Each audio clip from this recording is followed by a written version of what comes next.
My day yesterday was absolutely the opposite of Grant's day. So he goes to the mall. We woke up yesterday, and Sherry looks at me, and she goes, we don't have anything today. And that in our house is a huge surprise. Like, that's like a gift from heaven when we don't have something going on. Like, anyone that ever happened, like all of a sudden you wake up on a Saturday morning, you realize we don't have anything going on. Anyone, like, raise your hand if it's ever happened to you? Yeah. Like, so there's this moment for us. We have 2 teenage daughters and a near teenage daughter, and we have pretty busy lives and lots of activity. And so for us, like, waking up on a Saturday morning and being like, what are we going to do? Like, I'll tell you what we're not going to do. We're not going to the mall, that's for sure. That's like one thing. Been there, done that. Like, we're not doing that. So actually, instead of that, we just like hung around. Sherry and the girls went and did some run at Manitou. They invited me. I was like, no, thank you. I don't have to do anything today. And so we call it a do what want day around my house, and that's what I did, was what want. And so the first thing was to head to my basement where my bikes are hanging in my basement. And so I went down there and I was working on one of my bikes and kind of cleaning and doing stuff. And just hour after hour was going by, and I was like, this is so amazing. And then I had some projects in the garage to do, some things that I wanted to accomplish. And so I went out to the garage, and so this is like starting to be afternoon. And so I go to the garage. One of my projects actually was really fun because I got these wheels for my car, some like winter wheels and tires, really cheap. And so I had to paint the wheels. And so I turned the heater on really hot in the garage, and I'm painting the wheels. And so Sherry came out at some point, and she goes, are you trying to get high? And I looked at her, and at that moment I realized, not really, but high enough that I'm not thinking about the fact I'm putting the tires next to the heater with flammable chemicals to dry, like right next to each other. So I kind of looked and I was like, no, it's good, go back inside. And then I like moving stuff away. I was like, what am I doing? I'm gonna blow up the house, you know? So then I kind of got done with that project, and I was looking at the tires, and they were drying, obviously, because the garage was hot. And I looked at the tires and I thought, you know what, it's dry out. I could put these on my car and kind of be ready for the snow. I'm like already, like thinking this is great. So I get everything ready. And like sometimes guys, like, we nerd out on this stuff. And so I swept the garage out because you want to work in a clean garage, And then I got the tires, and I placed the tires around the garage next to where each one would go, and got everything staged, got all my tools out, all the stuff. Then I decided, you know what, while I've got the car up, I'm going to make sure I'm cleaning everything underneath. And so I'm getting all the cleaning stuff. So I get it all set up and ready. By this time, it's dark, and my garage door is closed, and the lights in my garage aren't really bright. So I'm just kind of standing there, I'm looking, I'm like, this is not going to work. So then I began an hour-long obsession trying to make my garage brighter. So first of all, it meant like standing tiptoe on a stepladder, almost dying a couple of times, changing the light bulbs. I wanted higher wattage. So I got higher wattage light bulbs, and I changed those. I come down with the ladder, I look around, I'm like, still not good enough. So then I go over, and my grandfather, when he died, I got this like light that I think was made when light bulbs were invented. It's like one of those things on a cord, with the metal grate around it, except mine looks like 100 years old. And it's one of those things, like, actually, every time I plug it in, I always walk up to the outlet, and I always think, this could be it. Like, this is my last moment. And every time I plug it in, I'm always like, just jump back and just make sure you don't die. So I turned it on, and it wasn't working right. It was like flickering, which most people with a 100-year-old piece of electricity would just be like, don't use it. Not me. I just messed with it, took it apart, tried to get it working, spent like another 30 minutes getting this thing working, hang it in the garage, look down, look at the back end of the car, and I'm like, it's bright up there, but it's just like not good enough here. Like, there is not enough light. And so then I go over and I put a headlamp on. Not kidding. So now I've got lights hanging in the garage, all the light bulbs changed, I've got a headlamp on, and I still bothered to grab a flashlight. So I'm sitting there so I can really see down there. I'm sitting there thinking, this is ridiculous. If Sherry came out and saw how little I've gotten done, it would be over. I'm having a blast here. And then I started thinking about today, and I started thinking about what I'm talking about, and this whole idea, the fact that I'm obsessing in my garage about there not being enough light. Like, there's just something, like there was that, I was driven crazy by the fact that I couldn't see the way that I wanted to see. There wasn't enough detail. I've already got bad eyesight, so it was this moment for me where it's like there needed to be more light in this moment right now. And I start thinking about what we're talking about in this series, Illuminate. The reality that God's first activity in creation was giving us light. Last week, we began looking at this picture of light throughout the scriptures and what it represents and how God works. And in fact, it's interesting because one day this last week, I was reading a blog article and some person was talking about a pastor and how this pastor had gone off the deep end because he was associating light with God. And I literally thought, has this person writing the blog never read the scriptures? Because the Bible associates light and God over and over. From the very beginning, the book of Genesis opens with the earth being formless and void, being dark and chaotic. And the first act of our Creator, as the story of humanity and God begins, is to bring order to the chaos and light into the darkness. And that light is what begins to change and shape the whole nature of the relationship. And then as we read on, and what we looked at last week was that humanity makes the decision to go on in darkness, that humanity makes the choice to begin to walk into chaos, and life becomes chaotic. We see life in the pages of the Old Testament as a life of pain and heartache. We see life being filled with relational frustrations and vocational frustrations and financial catastrophes and emotional things and physical things. And like we just see a picture of life in all of its brokenness being painted in the pages of the Old Testament. It's broken and it's dark. And then what we saw last week is that in the New Testament, we become very clearly introduced to Jesus as the one who is the light of the world. Jesus comes and brings the light into the darkness. While we're waiting in the dark, Jesus enters. There's a story in John chapter 8, later on in the same book, the same narrative of the life of Jesus. There's a story in John chapter 8 that some of you might be familiar with it, but there's this moment when Jesus is traveling, and as he's traveling, the popularity of Jesus keeps increasing, and religious leaders are always challenging Jesus in the various places that he goes. Because Jesus had this reputation that was really undoing a lot of the things that kept them in control. It kept them in positions of power. It kept them in a position of being able to manipulate people. It also was a religiosity that was so old and historic, people didn't know how to break from it. And Jesus had this reputation of presenting love and grace and a God who's compassionate and caring and brings peace and joy. And this was brand new. And so Jesus was this controversial character as he traveled. And there's scene that takes place in John chapter 8 where Jesus is traveling through this particular city. And the religious leaders bring this woman out to the crowd. Now, there's always a crowd when Jesus is out and about, but these religious leaders bring this woman to the crowd, and this woman has been caught in adultery. So this woman's done something, she's violated the marriage that she's in, and in that culture, it meant she was to be stoned publicly. That was the law that was supposed to be followed. Now, because of Jesus' reputation, the religious leaders knew this is going to be an issue for him. Mr. Love and Compassion and Grace, what are you going to do with this when the law says we're supposed to treat her this way? So they bring her out and they do the what would Jesus do? Like, Jesus, what would you do with this situation? She's been caught. What are you going to do? And then there's this scene where he kneels down and he begins writing in the dirt as these guys are all gathered around. You just picture this huge crowd, dusty street, and Jesus is writing in the dirt, and there's kind of a moment of everybody watching, and then he stands and he says something that is one of the more famous sayings of Jesus. He says, "He who has not sinned, cast the first stone." And then he kneels back down and keeps writing in the dirt. We don't really know what he's writing. Nobody knows. Some people estimate that maybe he was writing the sins of the people around there. I just think he was buying some time while those guys let it sink in, right? Like, he who is not sinned, cast the first stone. He put it back on them and said, "Are you without sin?"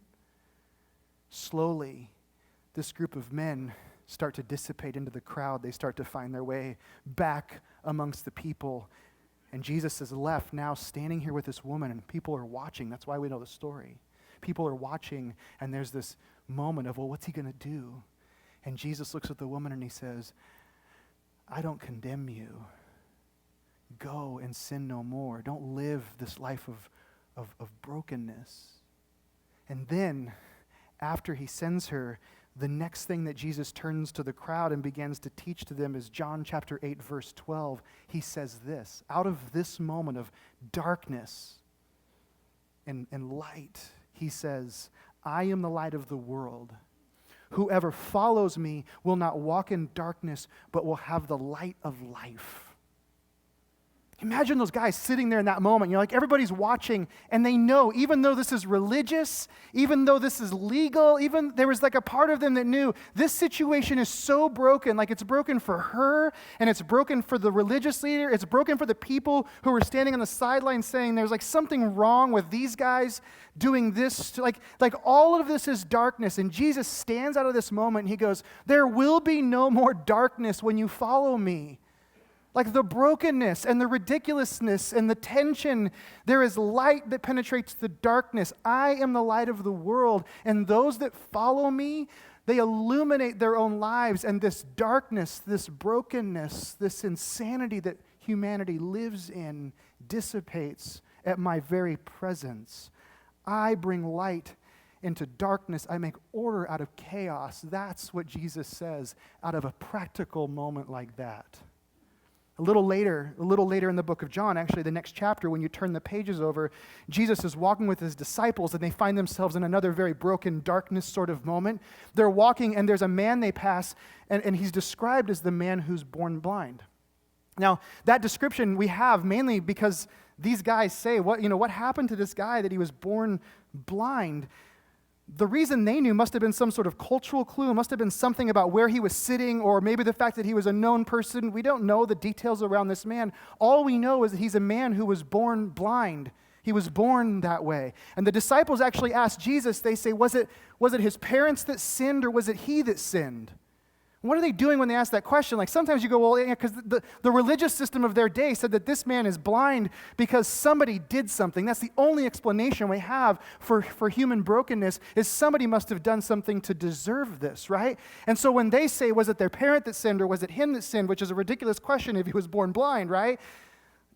But they ask it. Why do they ask it? Because life is filled with moments of darkness. Life is filled with unexplained moments when we go, God, is this really what like life's supposed to be like? And why is there hurting? And why is there heartache? And why is there frustration? And why are there people that are born blind? And why are there children that find themselves in these types of family? There's all these sorts of questions that we can wrestle with in our life. Like, why does this stuff happen? The disciples in that moment, that's all they're doing, is asking the same questions you and I ask all the time, right? Like, why? Explain this. Somebody help me understand this. What's fascinating is Jesus in that very moment doesn't say, well, guys, let me tell you all the theological ramifications of your question and make sure that I answer it with 3 points and some fill in the blanks. Jesus actually just does something about it. And this is that scene. Like, if I had to be healed by Jesus, this is the one that I'm like, can I choose a different one? Because this is the one where Jesus, if you know the story, he kneels down and he gets some dirt and he spits in the dirt and he makes mud. Like, can you just touch me and heal me? But you got to put mud in. And so then he takes the mud and he puts it on the man's eyes, and he's healed. Jesus enters this broken situation and just literally brings healing to it. He brings light to it. He brings hope to it. Somebody had to be blamed for the brokenness, but Jesus, instead of diving into that, just says, listen, in this moment, he says, guys, I am the light of the world. And he again repeats this idea that he is the light of the world. In fact, that stirs a conversation that continues, because this guy that was born blind, the Pharisees are all up in arms about it. Like, who healed you? Because this is an issue. We need to know. Like, there's somebody out there healing people that are blind. Somebody's in trouble, right? Like, Jesus didn't get a permit for this, right? Like, you are outside of the healing codes of this municipality, right? So there's this conversation, and in this conversation, Jesus says to them, literally, he uses this metaphorical picture, and he says, I came to give sight to the blind. Like, there are people that are living in darkness. There are situations that are surrounded and characterized by darkness, and Jesus says, the reason that I've come is that I am the light of the world. I've come because I'm the light of the world, and I let people see that are walking in darkness. I heal what's broken. He's the light, shining in the dark, making order out of chaos, bringing sight to the blind. He is the very presence of God, the light of salvation.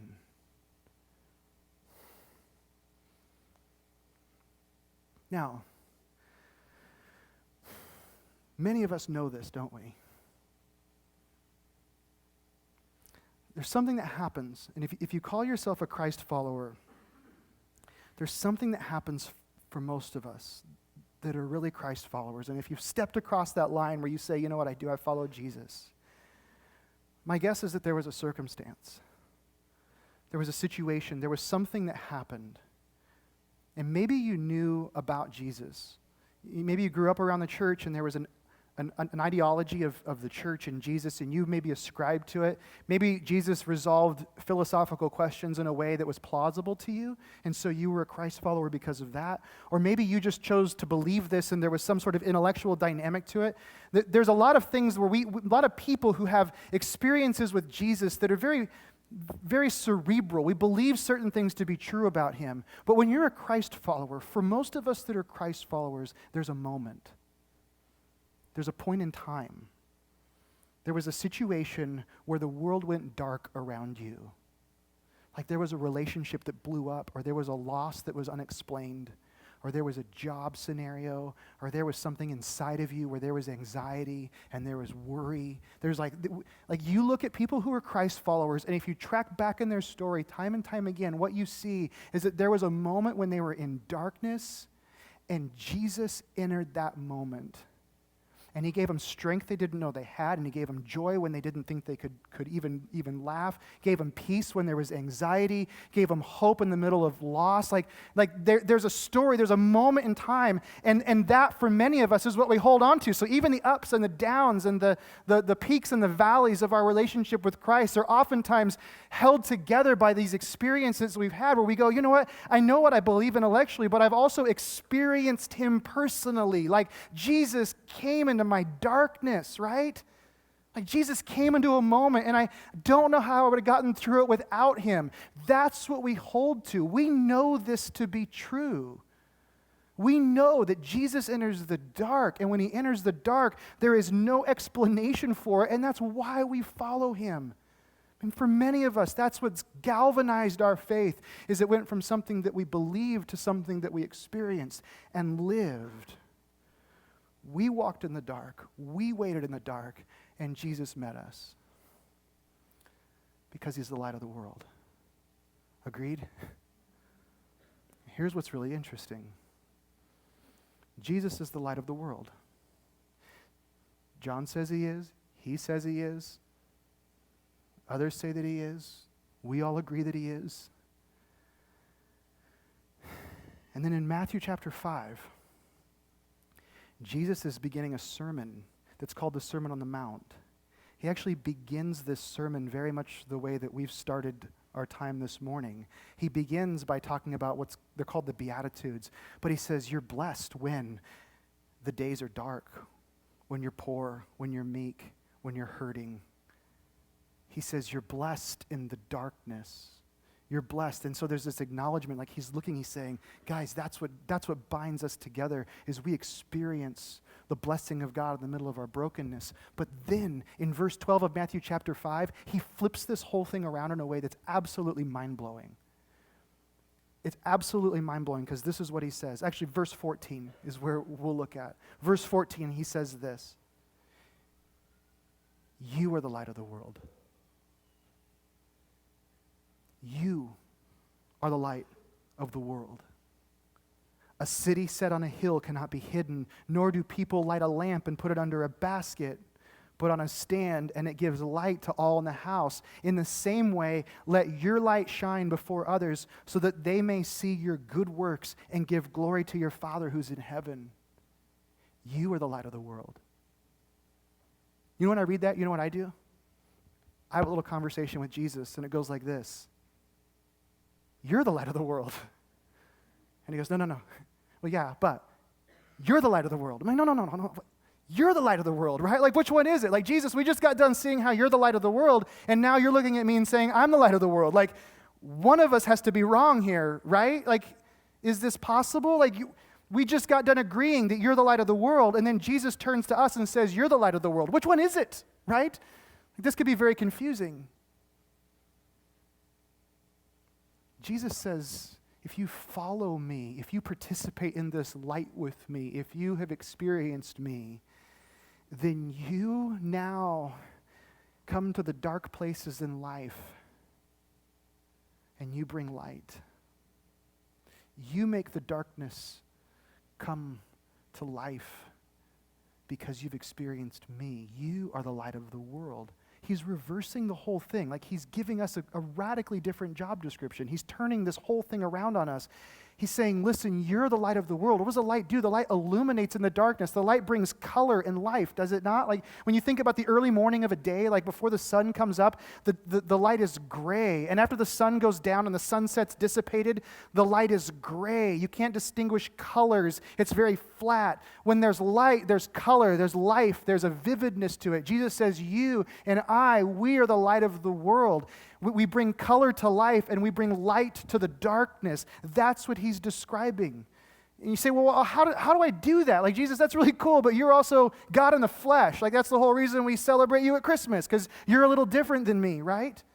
How do I become the light of the world? I think that's the tension. He says, I do this for you, and you go, well, I could never do what you do for me.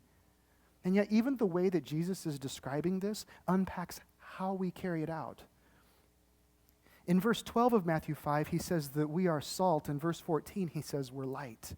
He says you're salt in this world, bringing out the flavors of God. He says you're light, illuminating the darkness. You know what's interesting about salt and light?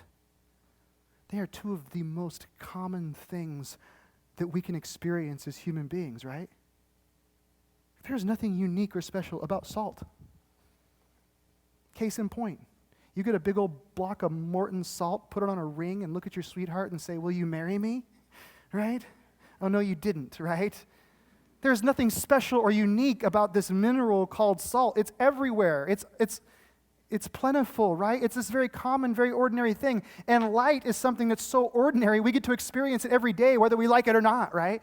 It will shine in your windows and wake you up regardless, right? Light just happens. They are two of the most ordinary things. Jesus uses the most ordinary of objects and elements to say that you are the light of the world. You have an opportunity to make a difference. Why? Because you and I live very ordinary lives, right? He uses the ordinary and then looks to us and we say, well, what about my ordinary relationships? My relationships are so ordinary. Like, Jesus, your relationships are ordinary for a reason. Like these ordinary relationships, the ones that you have because of the job that you got 10 years ago. The ordinary relationship you have because you moved in next to somebody and you don't really like them, but they're just your neighbor, right?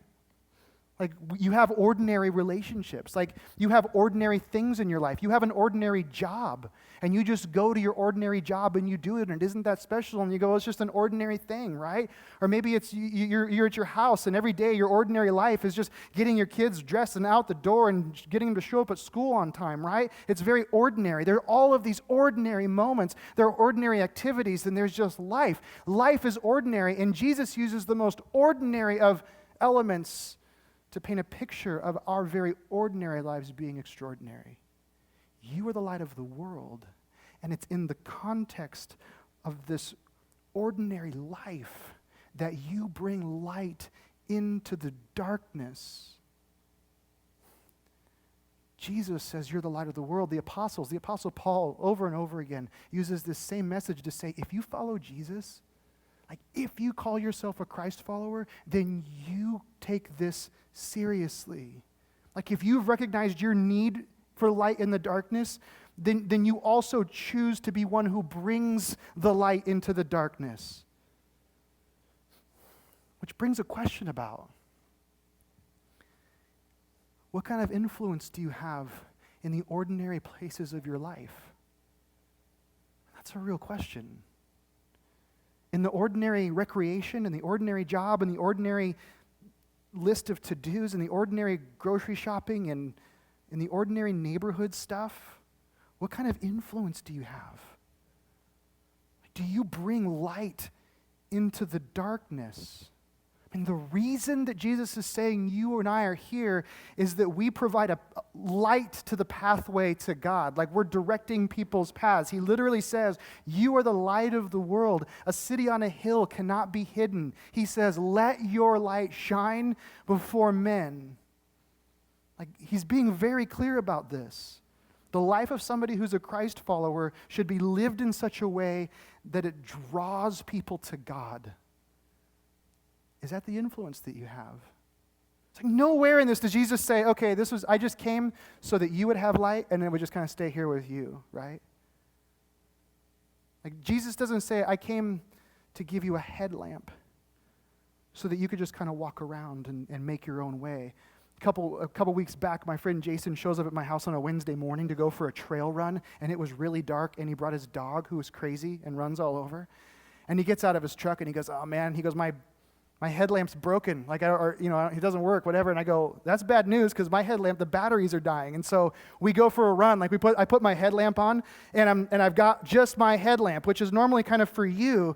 And I'm trying to run through this trail in the dark, in the woods, on a Wednesday morning, and I'm running with my head, trying to aim the light so he can see, and his dog, ahead of me. And finally, after about 10 minutes of ridiculousness, he goes, all right, I'm just going to get behind you. I think it works a lot better that way.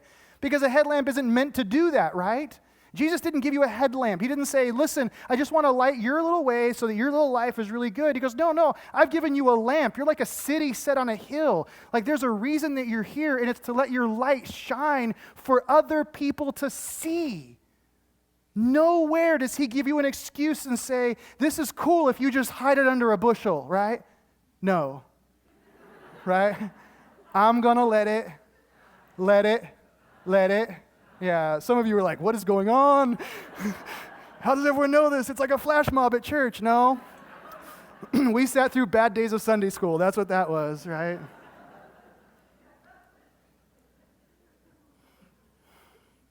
Jesus uses such strong words to emphasize this.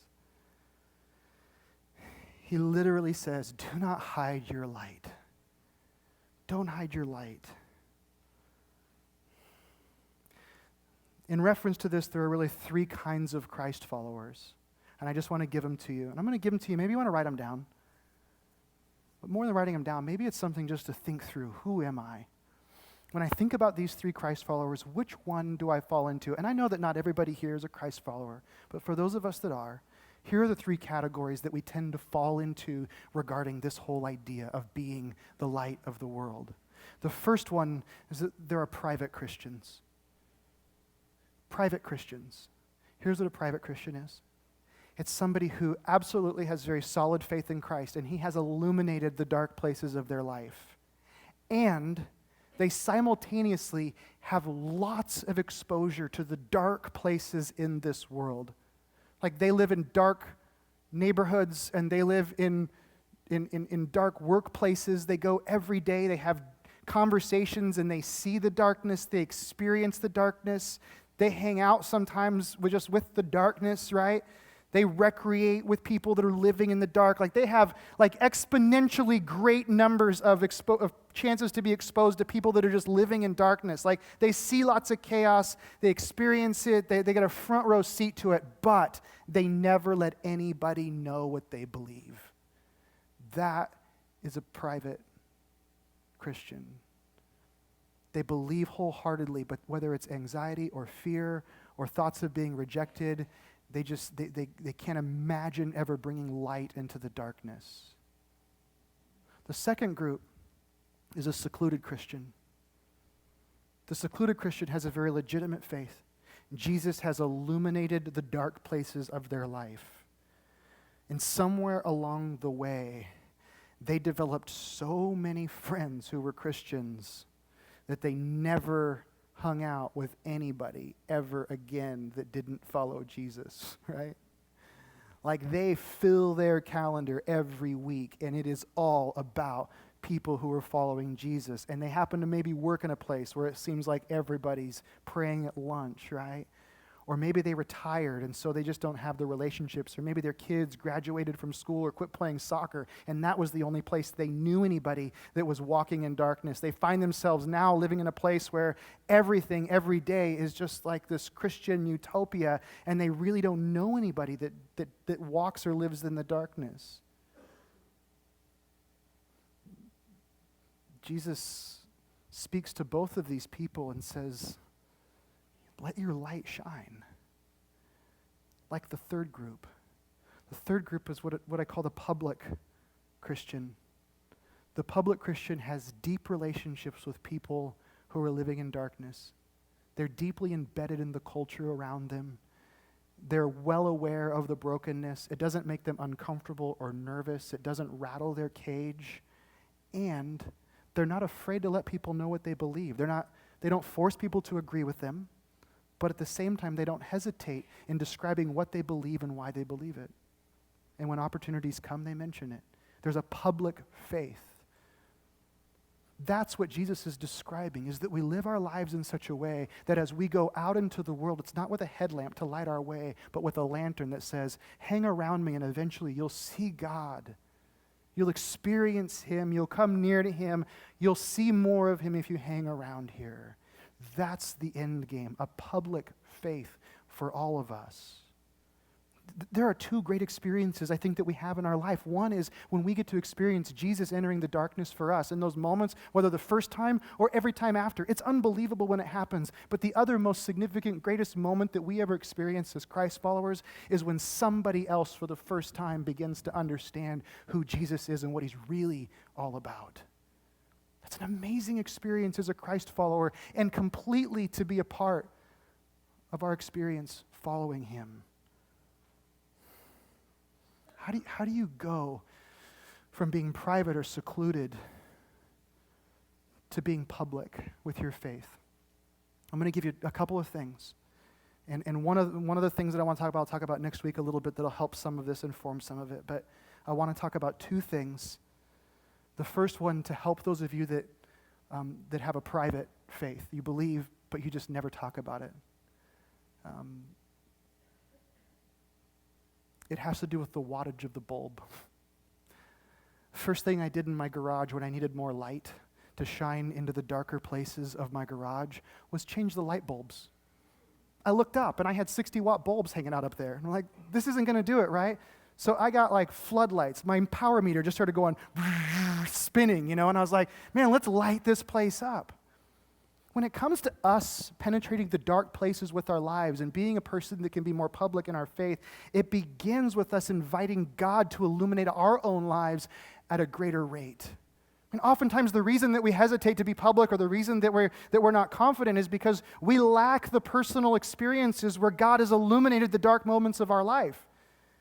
The light is just barely glowing in the dark places of our life. And so we're like, yeah, I don't know. Like, your confidence may not be there. It may just be something that you hold on to in desperation, but it's not really the source of all that's around you. Does that make sense? So becoming public in our faith means we tune in, we press in for God, we look for Him, we want to see the experiences of light coming into darkness in our own moments, not just on a Sunday at church, but to say, man, where are the dark places of my life? And we're inviting God to illuminate those places on a greater basis. Like to say, God, I want to see you interact with me more frequently. It's saying there are questions in my life that I'm not letting you answer. I think I want to let you start answering those. I have stories in my life that need to be changed. I need to start trusting you with those. I need to start letting your light shine brighter in my life. And the natural result of that will be that as you begin to experience the wisdom of God and you begin to experience the light of God coming into the dark places, the transformation in your story, you'll become increasingly confident, not to force people to believe like you do, but just to simply say, there are things I've experienced that I'd love to share with you. God will deposit things in you. He will give you resources and tools that you never imagined. You'll have stories to tell that you say, you know what, this is just a little bit of something that I can share with you.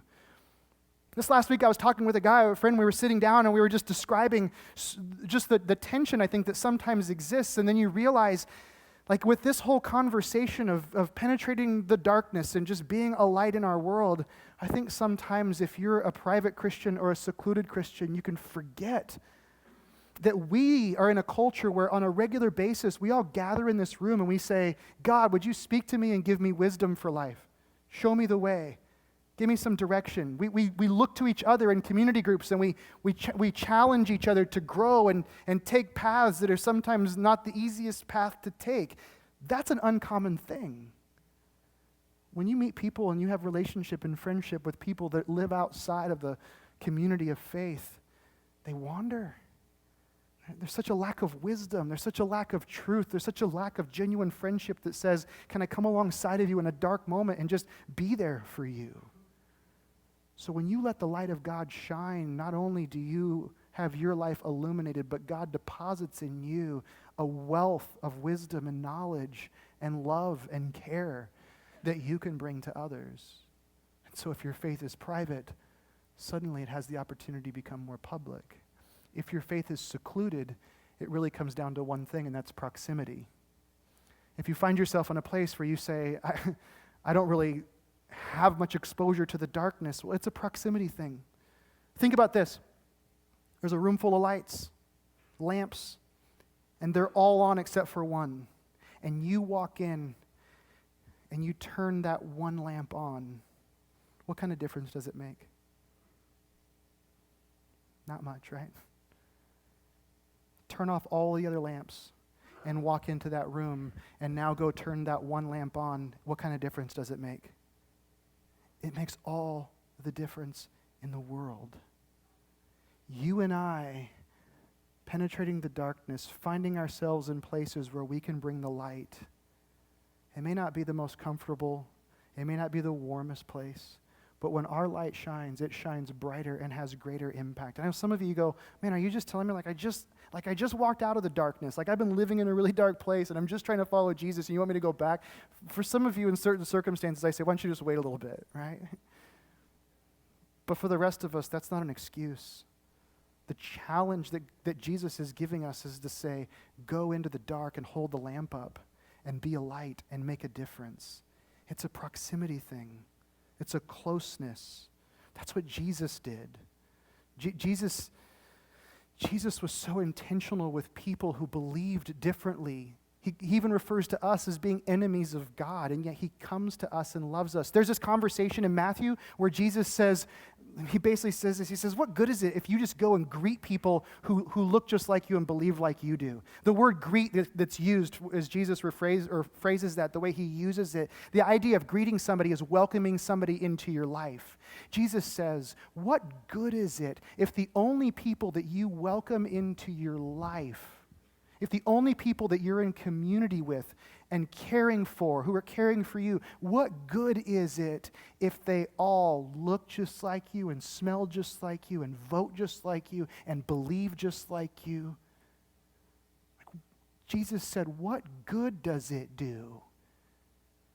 I'll confess, there's a lot of people in church that think it's supposed to be just the opposite. Like Jesus is telling you, just go greet everybody that's just like you. And Jesus says, no. Like I want you hanging out with people who don't believe like you believe. I want you loving them. I don't want you challenging them and putting threats. You never see Jesus threatening people that were far from him. Like, you better or else. No, you see Jesus loving, caring, having compassion, being there. God bless you.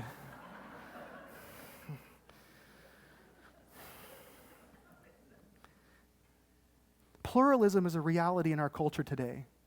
There are two aspects to pluralism. There's pluralism that is an ideology that says, well, everybody's just going to believe what they want to believe, and so that's an ideology. That's not what I'm referring to. Pluralism is just a fact. It's a reality. People believe all kinds of different things today. Jesus says, go into a very plural world where people are believing all kinds of things and show them that God loves them. Show them the love of God. That's what he tells us to do. Love your enemies. Bless those who persecute you. It's completely contrary. He says, greet those who are different than you. Because people need somebody to hear their story when the story goes dark. People need somebody to meet the need when suddenly there's a very real one and it's dark. Not long ago, there are some friends that I pray for a lot of my friends, and there were some friends I just literally thought, do they even, like, their life is so good, do they even need Jesus? I had that conversation, like, man, just every category, like, you just go down a list, like, check, like, and I just found myself saying, God, like, what? And then realizing to myself, you know what, there's a moment when all of a sudden the lights go out, because the lights go out. And when the lights go out, I want to be such a friend I want to love them so much and so deeply that I can bring light to the darkness no matter what it is, no matter where it is. That's what Jesus is calling us to. Live in relationship with people. Love people who are different than you. Be intentional. They're not a project. People that don't know Jesus aren't a notch on a Christian's belt that say, like, I got a badge somehow because no, they're just be in community with people who believe differently than you and love them and bring the light of Christ. We're going to wrap up by doing a couple of different things today. Just before you get really uncomfortable, you don't have to talk to anybody. I'm not going to make you stand up or do anything weird, okay? But I am going to ask you just to close your eyes for just a moment with me.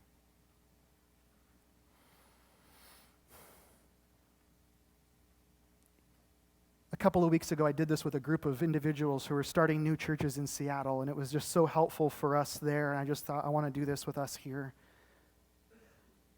But with your eyes closed and just kind of pausing and stopping for a moment, I just want to ask that you'd find yourself standing in a place in our city, someplace that's where you regularly go. Maybe it's a corner downtown, someplace that you find yourself standing on a regular basis. Maybe it's standing outside of a grocery store where you go all the time, or standing at line at a grocery store. Maybe it's in the parking lot of your kid's school with kids and parents rushing all around you. I just want you to find yourself standing somewhere where there's lots of people and they're moving around you, someplace where you tend to frequent.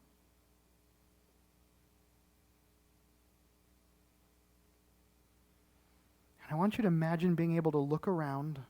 And as you look around the people on the street, on the sidewalk, the people walking into that building, wherever it is you find yourself, as you look at those people, who do you see?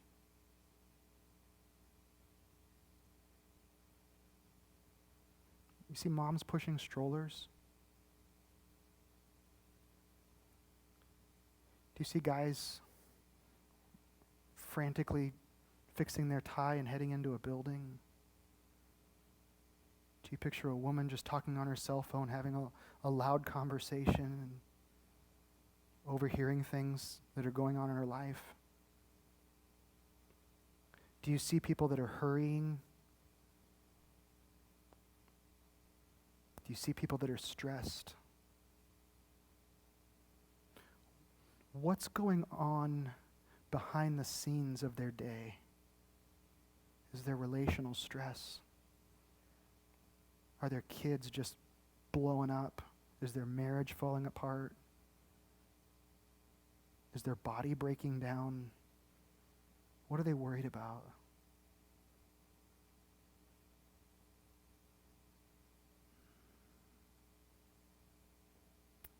I want you to open your eyes.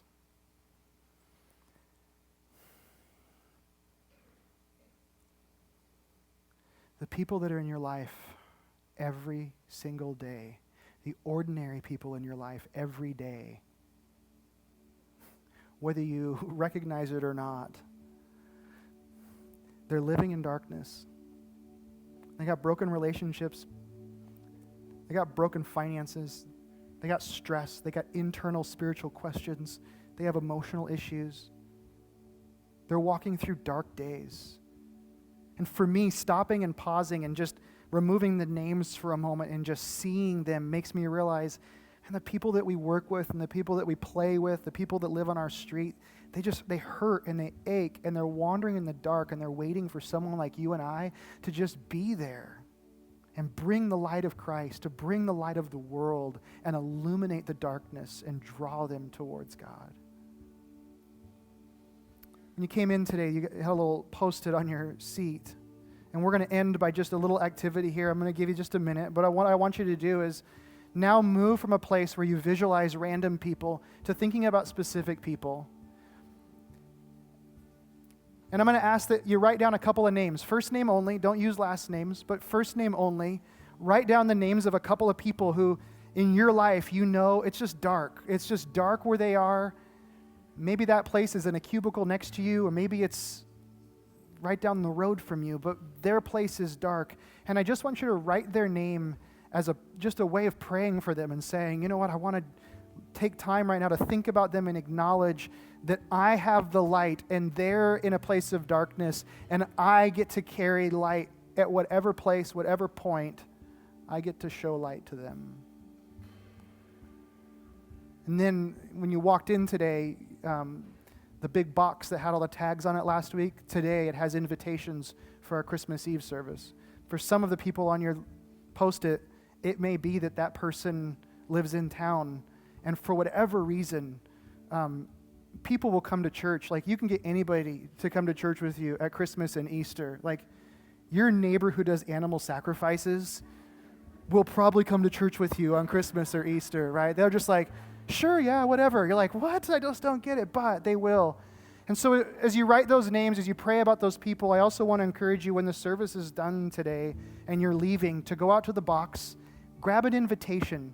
Those aren't for you to put on your fridge. They're for you to give to somebody. Grab an invitation. Grab 2. Grab 3. But take the Post-it, stick it up there, and we'll join you in praying together that maybe they'll respond, and maybe they'll be here, and maybe for the first time in their life, Jesus will make sense to them. So just take a moment right now while the band plays and write down a few names.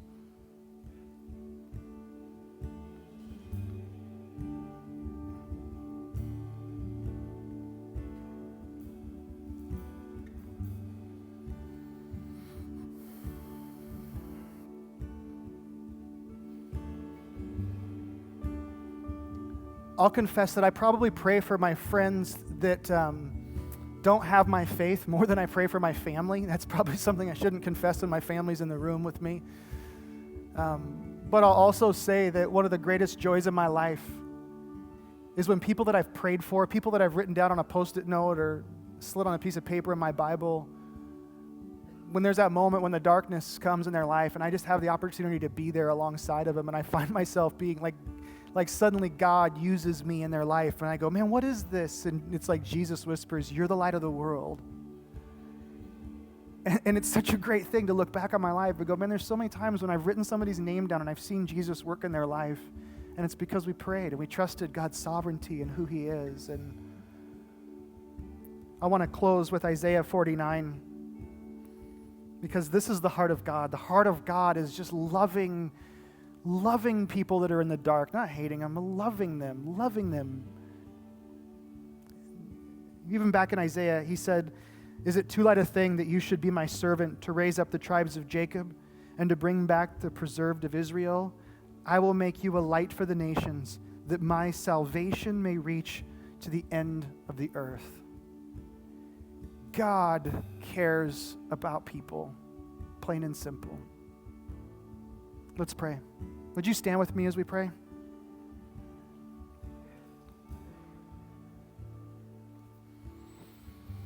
Jesus, I just want to thank you this morning for coming into the darkness in our lives, for penetrating the dark moments of anxiety and fear, relational brokenness, physical brokenness, just the aches of being human. Lord, I just thank you that in the middle of our pain, you visit us, you come to us, you shine light in the dark places, and you bring life.